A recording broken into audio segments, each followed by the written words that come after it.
About half a year ago, I quit my 9 to 5 corporate job to become a full-time creator. It was definitely one of the best decisions I've ever made, and I'm enjoying my current job a lot. But at the same time, there are some challenges.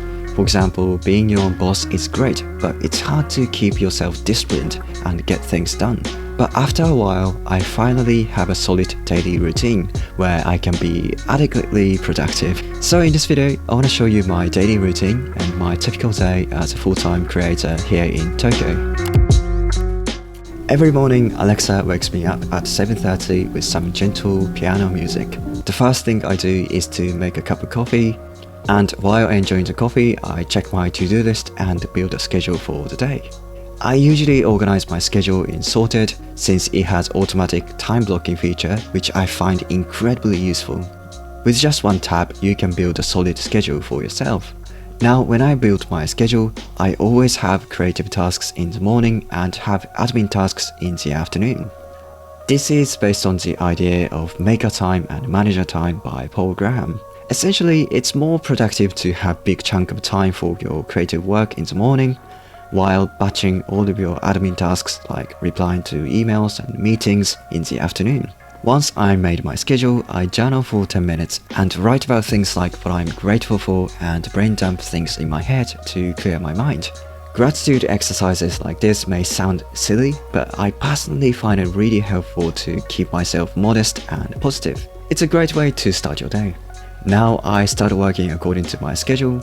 The first task is always the most important task of the day, something that makes today a victory if it gets done. Today, that task is to film 2 videos for my YouTube channel, which usually takes about an hour or 2 because I have to prepare the filming setup, change my clothes, and then film A-rolls and B-rolls for 2 videos. This process takes time and energy because I have to do multiple takes to say the script the way I want to say it. Anyway, after filming, it's time for editing. Editing a video used to take a whole day or even 2 days, but now I have a template for every video and have a good workflow, so it takes only a few hours now. I do editing until 1 PM and then go to the gym for much needed exercise. Personally, I find it great to have a completely different activity in the middle of the day to refresh and restore my energy. I work out for an hour and go back home to have lunch.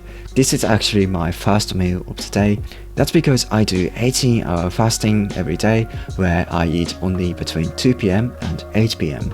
I cannot recommend this enough because since I started fasting like 2 years ago, I am feeling so much better and energetic. And also, I've never got sick ever since. I recently read the new book, Fast This Way by Dave Asprey, which is an incredible book about the benefits of fasting. You should check it out if you're interested. Anyway, I usually have some salad, boiled egg, salmon, miso soup, yogurt, and a bulletproof coffee, which I understand is very weird. The afternoon is for manager time. That means I'm going to work on some admin work which doesn't require much mental energy. That includes tasks like replying to messages and comment and tweaking my website. Also, I'm currently in the process of preparing a launch for my new community for creators, so that is something that I've been working on these days. That was my afternoon. You can see my morning is much more intense with tasks that require lots of mental energy, whereas I have pretty chill afternoon. I really like scheduling my day like this because I have much more willpower or self-control in the morning, which means I'm more productive earlier in the day. I have my dinner while watching The Office on Netflix, and after that I take my dog for a walk. This is my favorite part of my day because taking a walk at night is such a great way to wind down. After that, I take a shower and brain dump to-dos for tomorrow, which helps me to get things out of my head and calm my thoughts. At the end of the day, I just want to relax and play video games, especially because I recently bought Bravely Default 2 on Switch, but I made a rule that I have to read at least 10 pages of a book before I can play video games, which is a pain but is a good way to read consistently. And finally, now I'm going to bed around midnight. I wear my sleep mask and mouth tape, which I've been doing it for a year to prevent mouth breathing. I can talk about why mouth breathing is so harmful for your body, but that's probably for another video. Anyway, that was my typical day as a creator. I honestly don't know if anybody would be interested in this kind of video, but oh well. I hope you enjoyed it and found something useful. Let me know what you thought in the comment, and I will see you in the next video. Bye!